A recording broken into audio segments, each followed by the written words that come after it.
do that. Because that is the most, it's so unnatural sometimes. I come through the door and then you guys, I see you guys, and sometimes I have this moment where I just want to go back and come out again. It's all for applause. Anyway, welcome to Later. I'm Cynthia Garrett, your host. My guest tonight is an incredibly funny and extremely talented actor whose credits include Seinfeld and HBO's acclaimed series From the Earth to the Moon. It can now be seen each week in the breakout hit of the season, Malcolm in the Middle, which can be seen Sunday nights at 8:30 on Fox. Take a look at this. They're sending an unmanned probe to Venus and letting a bunch of school children name it.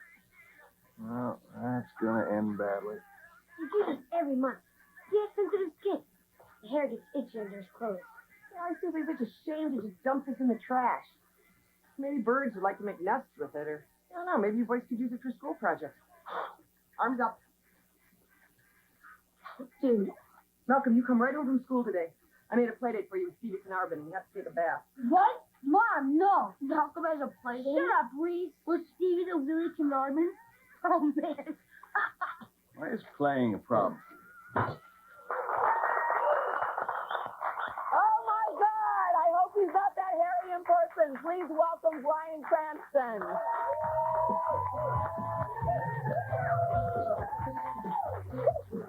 Hello, my dear. How are you? I'm fine. It's normal. It's okay. All right. I just had... it's normal. But he's really normal in there, actually. Well, I just had a complete body waxing. You know how that is. Whose hairy body was that? Well, it's funny because when I first read the sides to go do the audition, I realized, well, I'm not what they're describing, a big, hairy guy. So I thought, well, I just have to go in and do what I can. Mm-hmm. When I got the part and we're shooting that episode, they realized we have to put a lot of hair on this guy. I mean, so it took three makeup artists, 3 hours apiece to apply it on me with the glue, with yak hair. And then when he went to try to shave it in the shaving scene, it stuck. It got stuck. He went, I'm going, ah! It's not working, you know. So they realized they would have to have a hair double. You see, I go through this at least a few days a week when I'm shaving my legs, right? Girls, you're kind of used to this, right? You have a hair double? I have a hair double. No. Not hairy legs. Yeah, so they actually brought in a couple guys, about 4 guys, and they took off their shirts, and there it is. Carpeting, shag carpeting guys, all up and down on their knuckles and up into their ears and things like that. Yeah. That's an interesting casting call. Yeah, nice. And so they picked a guy who had a similar body type, and he was my hair double. So the shot where you see where they go, it's not me, some other guy. It's not, no, I know it's not you because you're normal. I have what my wife calls the normal amount of chest, the perfect amount. Regular, it's okay. But she loves me, that's my wife. Yeah. You know, well, since you've mentioned your wife, this show is about a dysfunctional family. I suppose we all come from dysfunctional families in a way, but why don't you tell us about it? Because Malcolm in the Middle, I don't know if you guys know it or not, but is like the breakout show of the season. It's incredible. It's just zoomed up. Wow.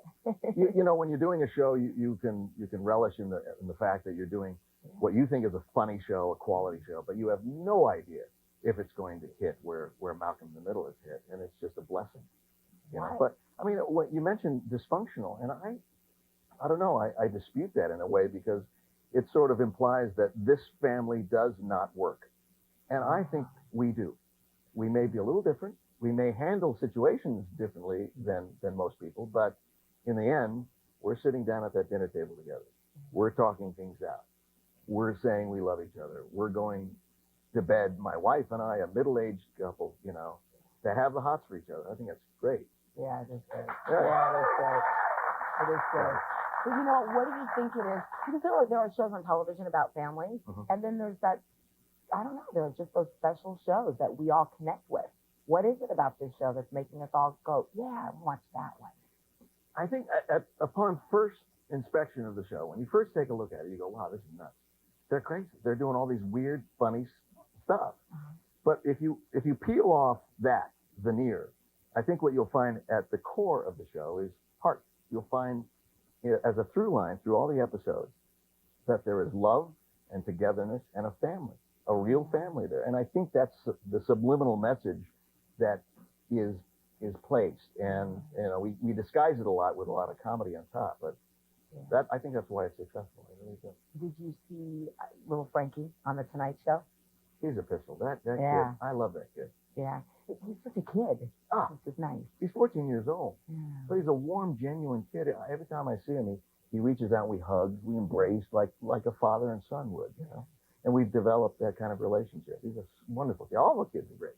What kind of a dad are you at home? I think I'm a good dad.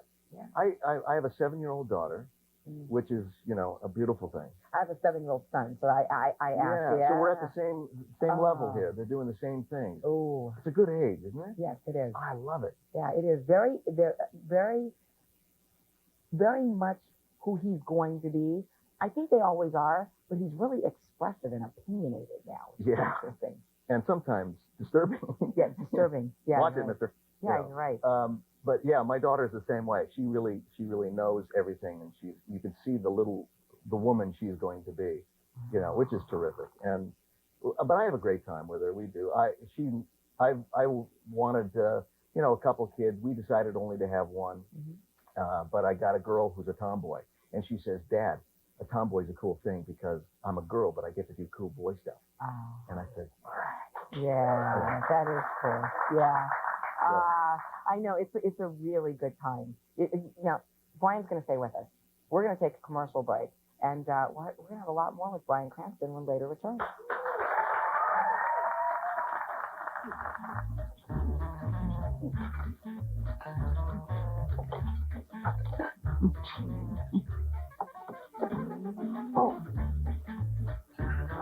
Hold on. Wait. Something we have to talk about.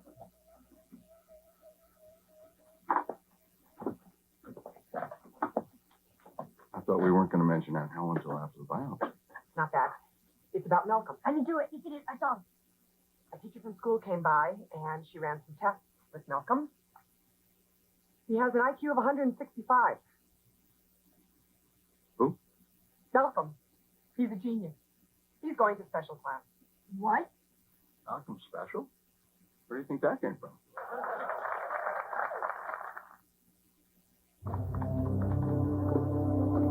Four, three, two, one. Yes, got you. Come to Papa.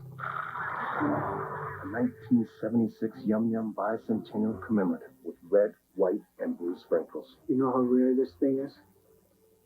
In the world of e-commerce, someone buys it, someone sells it, and mailboxes, etc. handles everything in between. We get it done, and we get it done right. You can rationalize it all you want, but eventually you're gonna get caught. There's a tan minivan in the parking lot with its lights on. Whoever owns the tan minivan, your lights are on. Okay, you're busted. It's time to check out the redesigned Mitsubishi Montero Sport. It's only the family car when the family's in it. You're just too good to be true. Can't take my eyes off of you. You'd be like heaven to touch. I wanna hold you so much. Now there's hundreds of Hallmark cards for just 99 cents. You'll find them at your Hallmark Gold Crown store and in the Hallmark aisle of stores everywhere. I love you, baby. The NBC4 WeatherNet. High-tech computers and weather equipment strategically located at schools throughout the Southland and linked live to the NBC4 Weather Center, providing educational opportunities for students while tracking changing weather conditions, giving you real-time weather information you can count on. The NBC4 WeatherNet, together with neighborhood schools. One more way that Channel 4 News is working for you. NBC4 salutes our WeatherNet partner, the Mercedes-Benz retailers of Southern California. All right, it is cavity time.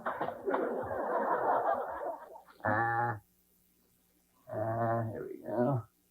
Which reminds me, did you hear the one about the rabbi and the farmer's daughter? Huh? Those aren't matzo balls. What? Do you think you should be making jokes like that? Why not? I'm Jewish, remember? I know, but Jerry, it's our sense of humor that sustained us as a people for 3,000 years. 5,000. 5,000, even better. Okay. Chrissy, give me a stickle of fluoride.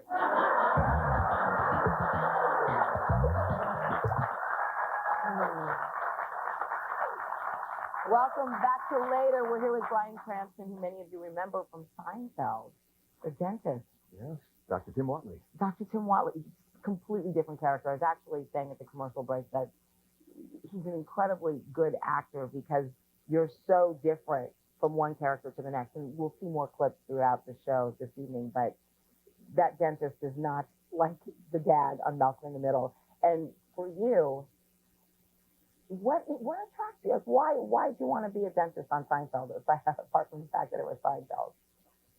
That's largely the part. I mean, a chance to be on a show that really, set a standard and has become history was a part, a large part of it. But also, it's just an actor looking for work.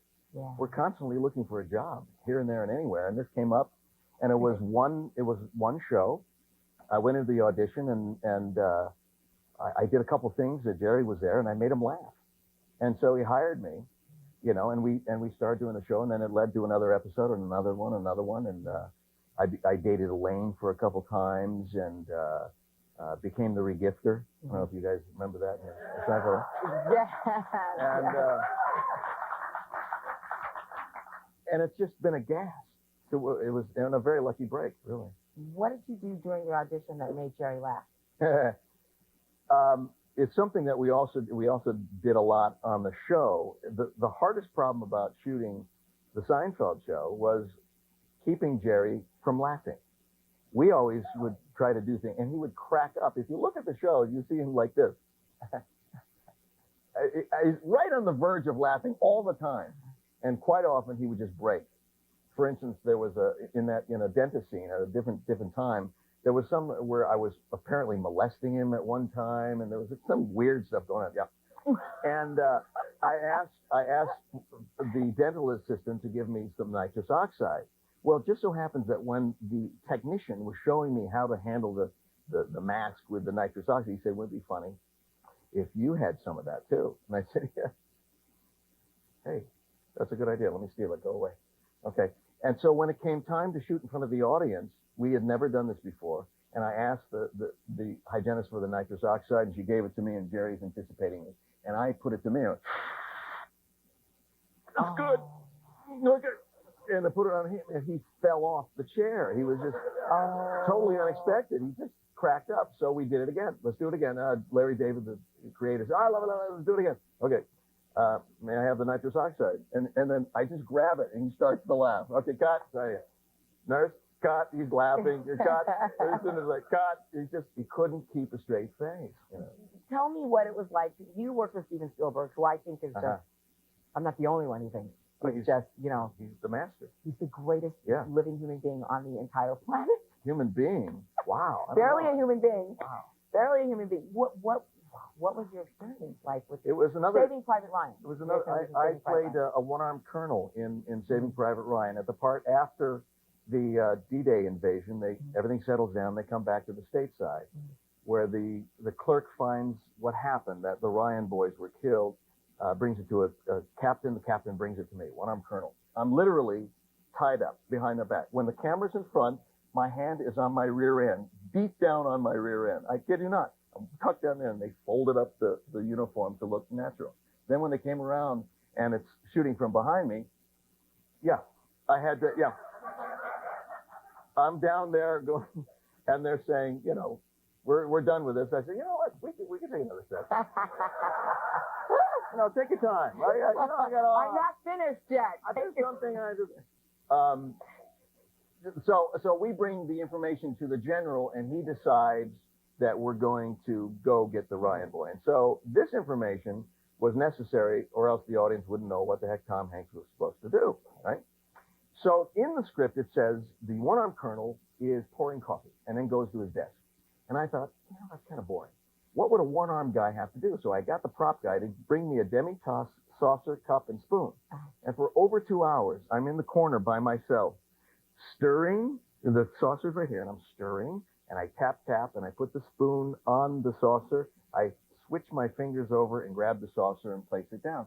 Now, I work on it for 2 hours because I can't look at it. I'm doing this, looking at my paperwork. Tap, put it down, blah, blah, blah. And I was very proud of this. I was Very like, dedicated. Papa Stephen's going to really like this, you know. I have an idea. And like a little boy trying to please his daddy, you know, Stephen comes in from one set and he comes over and I said, Stephen, I got a great idea. Instead of pouring coffee, and he said, oh, I hated that idea. Let's start you at the desk, just reading papers. And I said, yeah, but if we start, instead of pouring coffee, and I have it, no, I hate that idea. We want to get right to the meat of the scene, and we're going to start right away with the paperwork. And I go, but I have a thing where I could do a thing. It's kind of, I'm sorry, Brian, we're running a little late, and we really have to move on to this other thing. And I'm like, but I got a thing. Nothing. You know, 2 hours. But, you know, it serves me right to do something like that. Yeah, improving upon the master, right? You know. And then Tom Hanks in From the Earth to the Moon. Oh God. That's really cool. That's really cool because you played Buzz Aldrin. Yeah. Were you a Buzz Aldrin fan? Like you grew up, you knew Buzz Aldrin. If you were a boy during that era, Yeah. you grew up cherishing these heroes Yeah. and wishing you were in there. I often wished that I was a stowaway, you know, in one of the cupboards. I go, hi, I'm here, you know, and they, you know, propel me outside the ship immediately. But, you know, I was just in love with the idea, and it was such a fantasy for me. And in fact, my brother and I used to get our football helmets and pads and stuff like that because we thought it looked kind of spacesuit-like, you know. Mm-hmm. And we'd get our pads and our helmets on, and we get a walkie-talkie in the helmets, and we climb up a ladder to the roof, and we go for a spacewalk. It was a short walk, actually, because you just, and I fell over and bam, hit my head like any dumb boy would. But luckily I had the helmet on, you know, and boom, crushes. So you did that? You did the astronaut thing as a little boy? Yeah. Yeah. Which you're right, which all little boys go through. Oh my God. My son is getting there. Oh, is he? Oh, great. Oh, great. It's great. It is great. He's gonna see the show and then he's gonna go up on the roof. And I So, live in New York City. That's fabulous. That's fabulous. Don't go anymore. We'll have more right after this. He's gonna tell me how to call the doctor and do the ambulance thing That's right. when he falls over. I played a doctor on TV before. So Well, then you can do. Since the mission parameters are still in the planning stage and the order of the crew egress is yet to be determined, I took the liberty of calling George Lowe. He's one of the administrators. I told him that for the good of the mission, a decision should be made as to which of us should get out first. Neil or myself.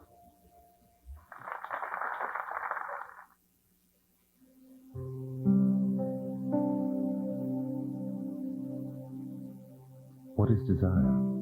What is desire? It's complicated. One person always wants the other one more. Desire is the new shape of sexy. That's desire. Only at Victoria's Secret.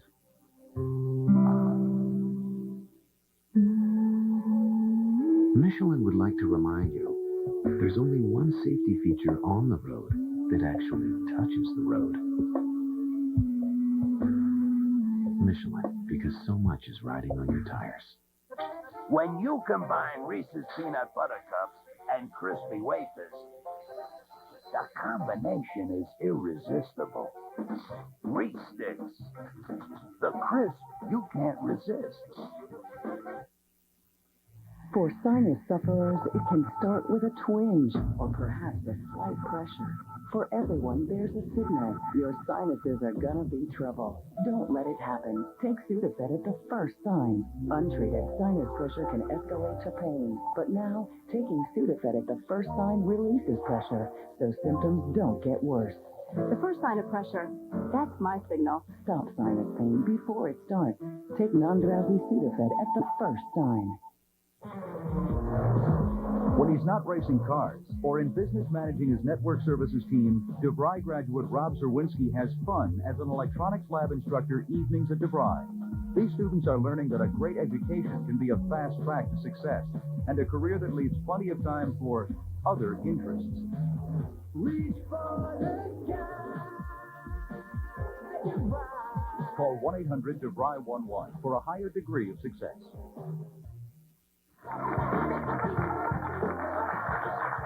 We're back with Bryan Cranston from Fox Television's hit comedy Malcolm in the Middle. All right, let's talk politics. Politics. Yes, it is a political time of the year. Why not? I sort of want Steve Forbes. He would be the most fun to make fun of if he wins. You know what I mean? Yes, I suppose that my tax cut plan. You know, if I had glass, you know, yes, I'm trying to be beautiful.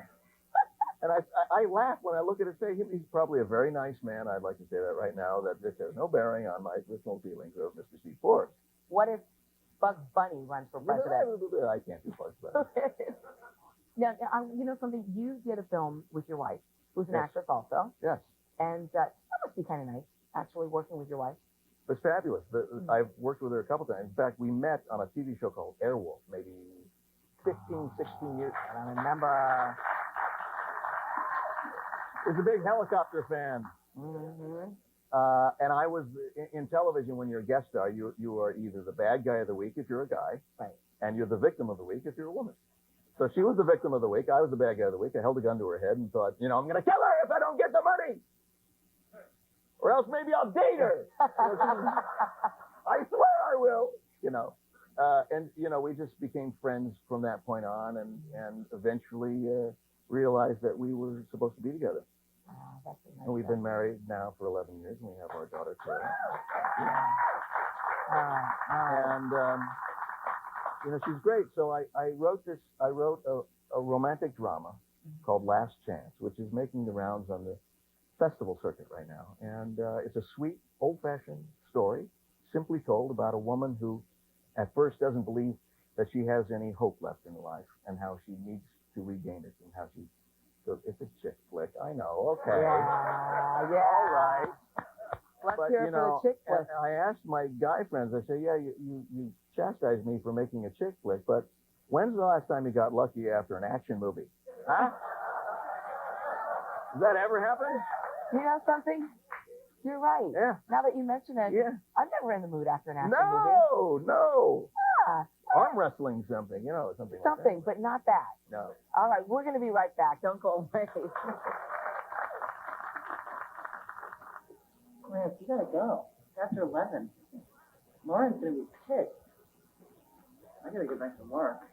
Bet your sweet ass you do. I gotta get Rita. You know you're costing me money. Why don't you go home? Why don't you be a man?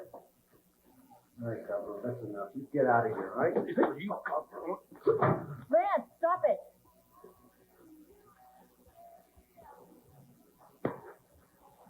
I know what you did. Crazy Groucho. Shut your mouth, you little weasel.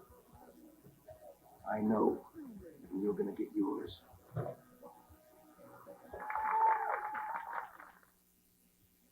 America Online new version 5.0. The easiest just got easier. Just plug it in and you go. Anyone can use it. AOL's got it all. You've got pictures, is great. Customer service is fabulous. You always have the 800 number to call. Everyone I know is on AOL. Buddy list, huge. My friends, my family. We're all in this together. We've spent over $1 billion to create the largest high-speed network to make AOL faster and easier than ever. You can always find my friends on AOL. America Online, so easy to use, no wonder it's #1. Call now, and we'll sign you up right over the phone. Hey, want some extra fun? Chew extra sugar-free gum, because extra's great flavor lasts longer than ever. It'll last through extra mood, extra effort, even extra affection. So try extra, because the flavor you love lasts longer than ever. Most daily shower cleaners leave oily-looking residue on chrome, but Shower Shine leaves nothing but shine. Use your head and get shower shine from the scrubbing bubbles. They work hard after every shower, so you don't have to. Let's be honest. There's really no such thing as a gracious winner. You might say things like nice game or shake your opponent's hand. But no matter how humble you are on the outside, Deep down on the inside, you're saying, I'm better than you are. The Mitsubishi Galant, ranked the #1 family sedan under 20 grand by Car and Driver. Better than Accord or Camry. Boy, we just love saying that. Come on, Dad. You promised us you with us. You're bumming us out, Dad.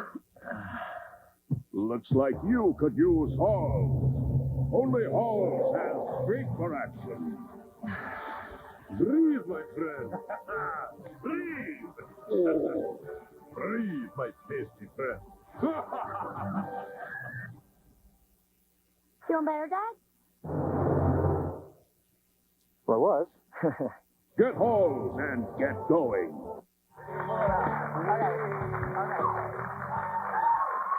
Welcome back, everyone. Why do you have a bag over there? Before we go, I have a little present for you. You know, everybody now, Hal has become a hairy sex symbol, you know, on Malcolm in the Middle. And you're probably no excuse. So next time you think about Harry Hal, I want a little present for you. It You vibrates. can do with it what you wish. Gee, thanks a lot. I mean, what are Go you ahead. implying? Oh my God. You know something? I can't even begin to comment. Look at this. It's a razor. Yeah, I thought maybe on the tag as we're going out, you can just shave my back a little bit. My thanks to Bryan Cranston, everyone.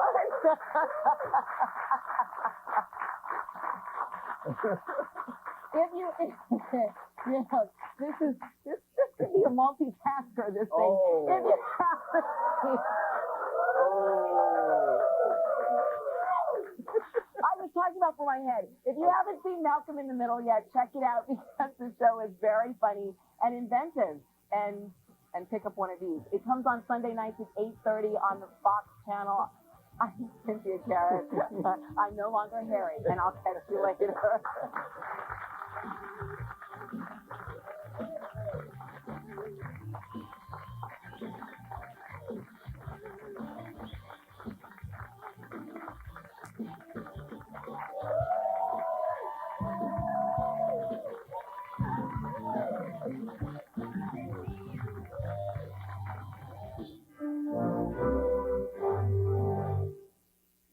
Shaquille O'Neal, Vince Carter, Allen Iverson, Kevin Garnett, and more. The world's greatest athletes in the NBA All-Star Game. Sunday at 6 Eastern on NBC.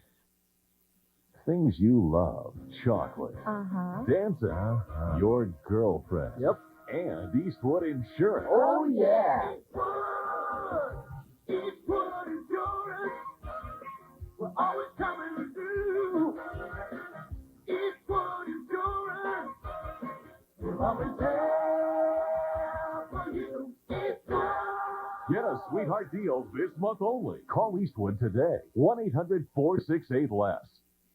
For sinus sufferers, it can start with a twinge or perhaps a slight pressure.